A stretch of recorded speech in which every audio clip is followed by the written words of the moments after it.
Charles was born in Paris on December 3, 1368, the son of King Charles V of the House of Valois and Joanna of Bourbon.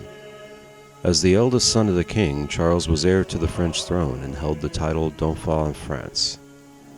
Upon the death of his father, King Charles V, on September 16, 1380, Charles inherited the throne of France. He was only 11 years old when he was crowned King of France at Reims Cathedral on November 4, 1380. During his minority, France was ruled by Charles's uncles as regents. His uncles would squander the money that Charles V had accumulated over the years of his reign. They would raise taxes rather than lower them, opposing the deathbed wish of Charles V. In addition, much money was spent on personal items for his uncles. Charles VI brought the regency to an end in 1388, taking up his personal rule. Although the royal age of majority was 14, Charles terminated the regency at the age of 21. He restored to power the highly competent advisors of his father, and would usher in a new era for the French crown. Charles VI was widely referred to as Charles the Beloved by his subjects. Charles VI's early successes with his father's counselors quickly dissipated as a result of the bouts of psychosis he experienced from his mid-20s. Mental illness may have been passed on for several generations through his mother, Joanna of Bourbon. Although still called by his subjects Charles the Beloved, he also became known as Charles the Mad. Charles's first known episode occurred in 1392 when his friend and advisor, Oliver de Clisson, was the victim of an attempted murder.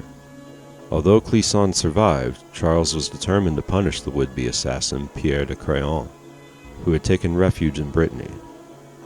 John V, Duke of Brittany, was unwilling to hand him over, so Charles prepared a military expedition. Charles set off with an army on July 1, 1392. The progress of the army was slow, driving Charles into a frenzy of impatience. As the king and his escort were traveling through the forest near Le Mans on a hot July morning, a barefoot leper dressed in rags rushed up to the king's horse and grabbed his bridle. "Ride no further, noble king," he yelled. "Turn back, you are betrayed." The king's escort beat the man back, but did not arrest him, and he followed the procession for a half hour repeating his cries. The company emerged from the forest at noon. A page who was drowsy from the sun dropped the king's lance, which clanged loudly against a steel helmet carried by another page. Charles shuddered, drew his sword, and yelled, "Forward against the traitors! They wish to deliver me to the enemy." The king spurred his horse and began swinging his sword at his companions, fighting until one of his chamberlains and a group of soldiers were able to grab him from his mount and lay him on the ground. He lay still and did not react, but then fell into a coma. He had killed a knight known as the Bastard of Polignac and several other men. Periods of mental illness continued throughout the king's life. During one episode in 1393, he could not remember his name and did not know he was king. When his wife came to visit, he asked his servants who she was and ordered them to take care of what she required so that she would leave him alone. During an episode in 1396, he claimed he was St. George and that his coat of arms was a lion with a sword thrust through it. At this time, he recognized all of the officers of his household, but did not know his wife nor his children. Sometimes he ran wildly through the corridors of his Parisian residence, the Hotel St. Paul. And to keep him inside, the entrances were walled up. In 1405, he refused to bathe or change his clothes for 5 months.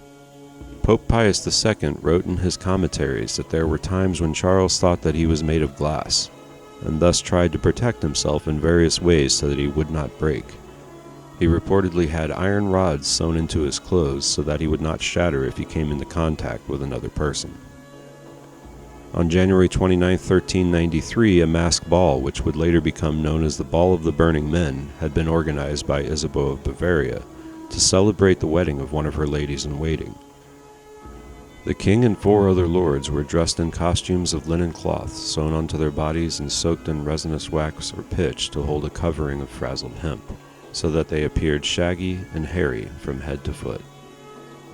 The king commanded that the torch-bearers were to stand to the side of the room. Nonetheless, the king's brother Louis I, Duke of Orleans, arrived late. He approached with a lighted torch in order to discover the identity of the masqueraders and accidentally set one of them on fire. There was a panic. The flames spread. The Duchess of Berry threw the train of her gown over the king in order to protect him.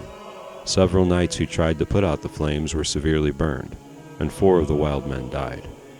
On September 17, 1394, Charles suddenly published an ordinance in which he declared in substance that for a long time he had been taking note of the many complaints provoked by the excesses and misdemeanors of the Jews against the Christians, and that the prosecutors had made several investigations and discovered that the Jews broke the agreement with the king on many occasions. Therefore he declared an irrevocable law and statute that no Jew should dwell in his domain. The king signed this decree at the insistence of the queen.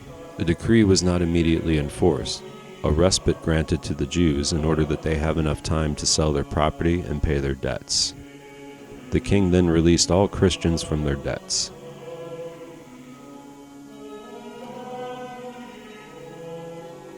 Charles VI's reign was marked by the continuing conflict with the English known as the 100 Years' War. An early attempt at peace occurred in 1396 when Charles's daughter, the almost 7-year-old Isabella of Valois, married the 29-year-old Richard II of England. By 1415, however, the feud between the French royal family and the House of Burgundy led to chaos and anarchy throughout France, a situation that Henry V of England was eager to take advantage of. Henry led an invasion that culminated in the defeat of the French army at the Battle of Agincourt in October. In May 1420, Henry V and Charles VI signed the Treaty of Troyes, which named Henry as Charles's successor and stipulated that Henry's heirs would succeed him on the throne of France. It disinherited the Dauphin Charles, then only 17 years old. The treaty also betrothed Charles VI's daughter, Catherine of Valois, to Henry V.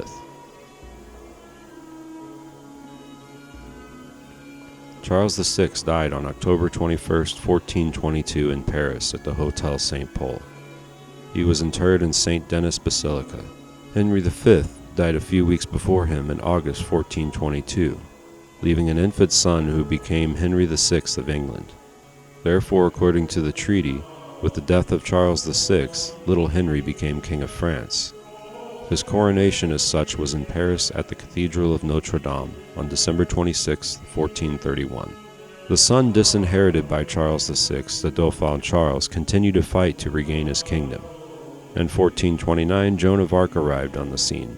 She led his forces to victory against the English and took him to be crowned at Rheims Cathedral as King Charles VII of France on July 17, 1429. He became known as Charles the Victorious and was able to restore the French line to the throne of France by defeating the English in 1450.